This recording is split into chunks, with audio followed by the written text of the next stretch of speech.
Hi Parhakoos, how you doing? I hope you're doing well. So this is the fourth video on the property of system of numbers, the identity property. So the fourth one is the identity property.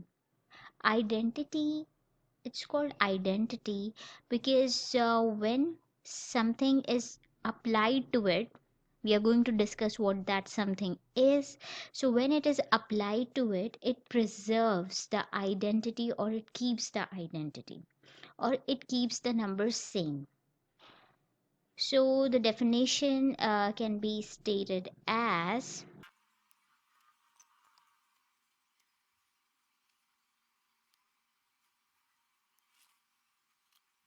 now let's go through this definition a little bit. So identity is basically a number, okay, it is a number that when added, subtracted, multiplied or divided with any number or variable allows it to remain same.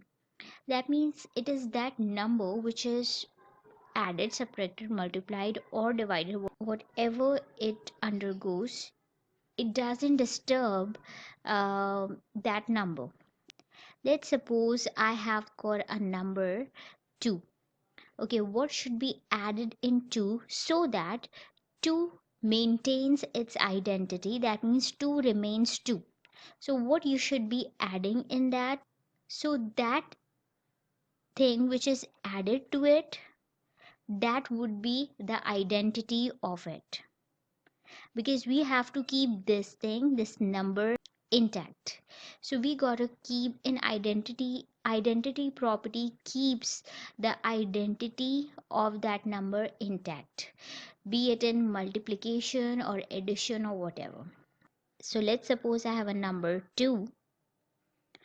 What you should be adding in it so that 2 maintains its identity or 2 remains 2. Similarly, if I have got a number, let's say 5, and I need to multiply something with 5 so that 5 remains 5. So, what should be multiplied to it? That something would be the identity of 5 so that the 5 maintains its identity. So I hope now that you have got a clear concept of what identity property talks about. Let's see in little detail now. Now identities can be of two types. The first one is the additive identity and the second one is the multiplicative identity. So additive identity, it works in addition and subtraction. So additive identity is 0. That means if you add 0 to something, for example, there is a number n, and if you add 0 to that number, then n would remain n. That means now n's identity is preserved. Similarly, it works in subtraction as well. So if you have negative n and you add 0 to it, then in result you would get minus n. So 0 preserves the identity of minus n along with its sign. The multiplicative identity, it works for division and multiplication. And the multiplicative identity is basically 1, because 0 doesn't work in case of multiplication and division. If you multiply anything with 0, it would give you 0. So the identity would be dismissed. So therefore the identity in case of multiplication is 1. Whenever we multiply any number, for example, let's suppose the same variable n. So if you multiply n with 1, you will always get n. That means the same number. That means 1 is the identity of n, because it's preserving its identity. So if you have number n and you divide it with 1, so there would be no change. 1 here as well maintains the identity and n would remain n. So remember, the additive identity is 0 and the multiplicative identity is 1. So these are the two identities. In case of addition and subtraction, we add 0 so that the number remains same or to preserve the identity. So this is the additive identity. And in case of multiplication, 1 is basically the multiplicative identity, because by multiplying or dividing by 1, the number or the variable remains same or intact. So I hope that you have understood this. Okay, now I'm going to explain the additive identity and multiplicative identity with the following examples. So if I add 0 to 5, so it would give me 5. So in this case, 0 would be the additive identity. Similarly, if I plus 0 to A, it would give me A. So the identity of A is preserved by adding 0 to it. So 3y. What should be added to 3y so that 3y remains 3y? Of course, if you add 0 to it, you would have 3y. Minus 60. So the additive identity would be plus 0 so that minus 60 remains minus 60. So the multiplicative identity, what should be multiplied to 6 so that 6 remains 6? So it's 1. So if I multiply 1 with negative 30, it would remain negative 30. That means the identity is intact. So here I have w. If I multiply w with 1, it would remain w. If I multiply 1 with 1 upon 3, it would remain 1 upon 3. So this is the multiplicative identity. Remember, the additive identity is 0 and the multiplicative identity is 1. Okay, now let's see that how much you have grasped. It's practice time now. So you have to find out the additive identity of the following.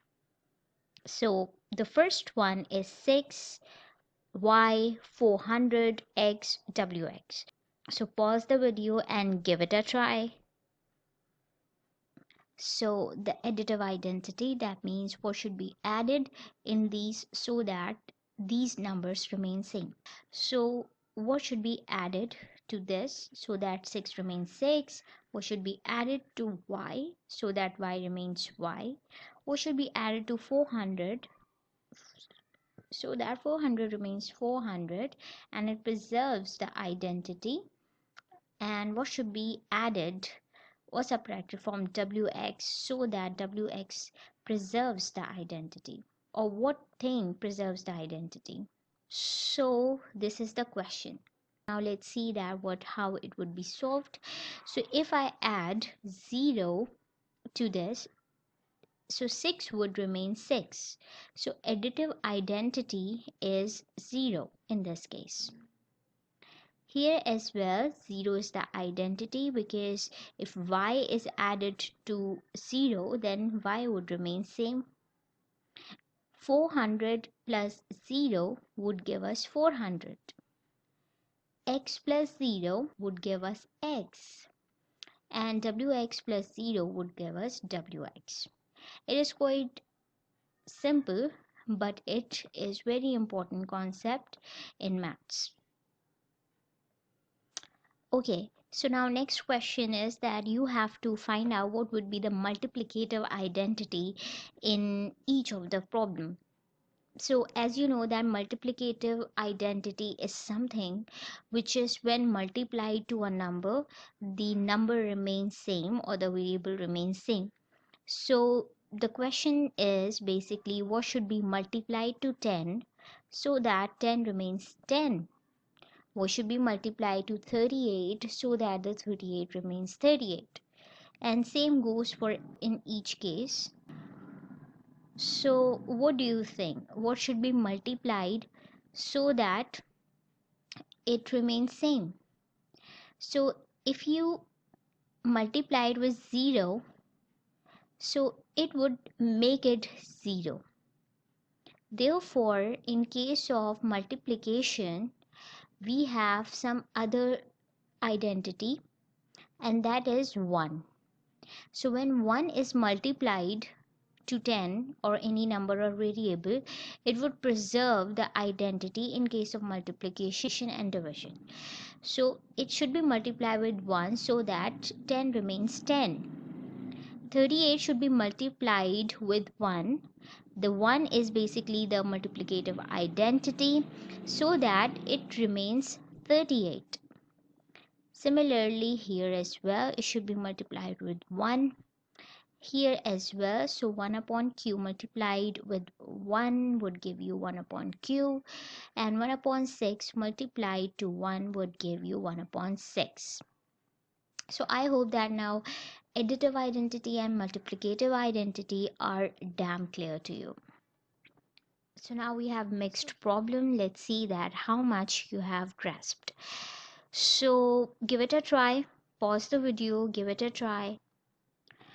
So I hope that you have tried it, and now let's solve it together. So 2 plus dash equals to 2. That means there should be something which makes 2 remains 2. So if I add 0 to it, so 2 plus 0 would give me 2. 1 upon 3 plus 0 is 1 upon 3. So here, since we have minus y and the additive identity is used, so minus y should be added to 0 so that it gives you minus y. Here, 1 should be multiplied so that 5 into 1 gives you 5. Here, 1 should be multiplied so that 100 remains 100. Here, if you put here 1, it would be 101, which would be wrong. So we should be adding 0 so that 100 remains 100.